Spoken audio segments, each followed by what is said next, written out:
ষষ্ঠ শ্রেণীর তথ্য উপাত্ত আজকে গড় নিয়ে আলোচনা করব।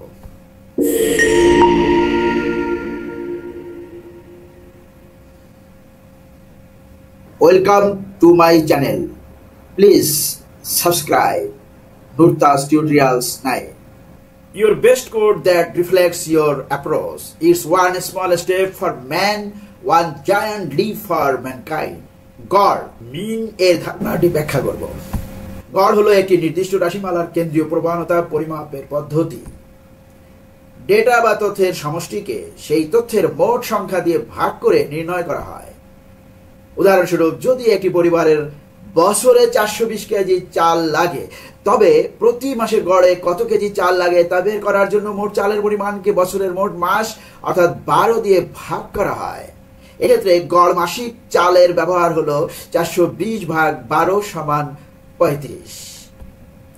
একইভাবে একটি শ্রেণী কক্ষে প্রতিদিন উপস্থিত ছাত্রছাত্রীর সংখ্যা ভিন্ন হতে পারে।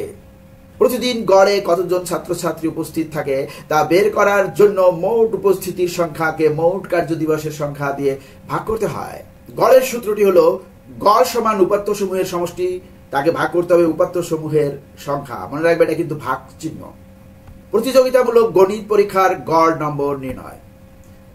একটি প্রতিযোগিতামূলক গণিত পরীক্ষায় 10 জন ছাত্রের প্রাপ্ত নম্বর দেওয়া হলো, তাদের প্রাপ্ত নম্বরের গড় নির্ণয় করতে হবে। প্রাপ্ত নম্বর হচ্ছে 20, 16, 24, 16, 25, 15 ইত্যাদি। সমাধান: সব ছাত্রের নাম্বার যোগ হলো 170।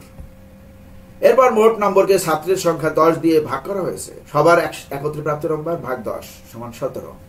এই শূন্য মনে মনে কাটবে। সুতরাং প্রতিযোগীদের প্রাপ্ত নম্বরের গড় হলো 17। দৈনিক পড়ার সময়ের গড় নির্ণয়। রিসা পরপর 5 দিন যথাক্রমে 3 ঘন্টা, 4 ঘন্টা, 5 ঘন্টা, 2 ঘন্টা এবং 6 ঘন্টা পড়াশোনা করে। তার প্রতিদিন গড়ে কত ঘন্টা পড়াশোনা করে তা নির্ণয় করতে হবে। প্রথমে 5 দিনের মোট পড়ার সময় যোগ করা হলো। এখানে 5 দিনের মোট সে 20 ঘন্টা পড়ে, তাহলে গড়ে সে এক দিনে কয় ঘন্টা পড়ে, অর্থাৎ 20কে 5 দিয়ে ভাগ করলে 4 ঘন্টা। সুতরাং রিসার প্রতিদিনের পড়ার সময়ের গাণিতিক গড় হলো 4 ঘন্টা। গড়ের ধারণা এবং এর সাথে সম্পর্কিত কিছু গাণিতিক সমস্যা দেখানো হয়েছে। এবারের বইমেলা থেকে তোমাদের শ্রেণীর জন্য 15টি বই 1200 টাকায় কেনা হয়েছে। প্রতিটি বইয়ের গড় মূল্য কত?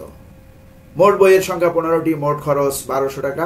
গড় মূল্য নির্ণয়ের সূত্র হচ্ছে গড় মূল্য সমান মোট খরচ বাই মোট বইয়ের সংখ্যা।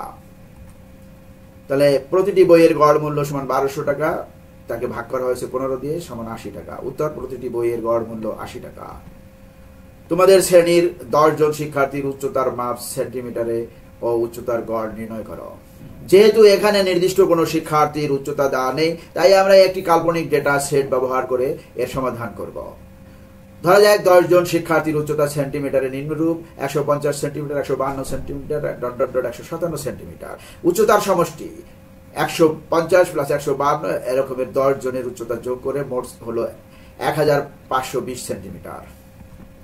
মোট শিক্ষার্থীর সংখ্যা 10। গড় উচ্চতা নির্ণয়ের সূত্র হচ্ছে গড় উচ্চতা সমান মোট উচ্চতার সমষ্টি বাই মোট শিক্ষার্থীর সংখ্যা।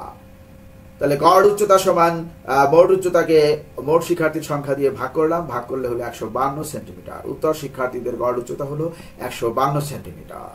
সুপ্রিয় শিক্ষার্থীবৃন্দ, চ্যানেলে আসার জন্য ধন্যবাদ। যারা এখনো নুরতাস টিউটোরিয়ালস 9 ইউটিউব চ্যানেলটি সাবস্ক্রাইব করেন নাই, তাদের প্রতি অনুরোধ রইল চ্যানেলটি সাবস্ক্রাইব করবে এবং বেল বাটনে ক্লিক করে সঙ্গেই থাকবে। আজকের আলোচনাটি কেমন লাগলো কমেন্টস করে জানাবে। ধন্যবাদ।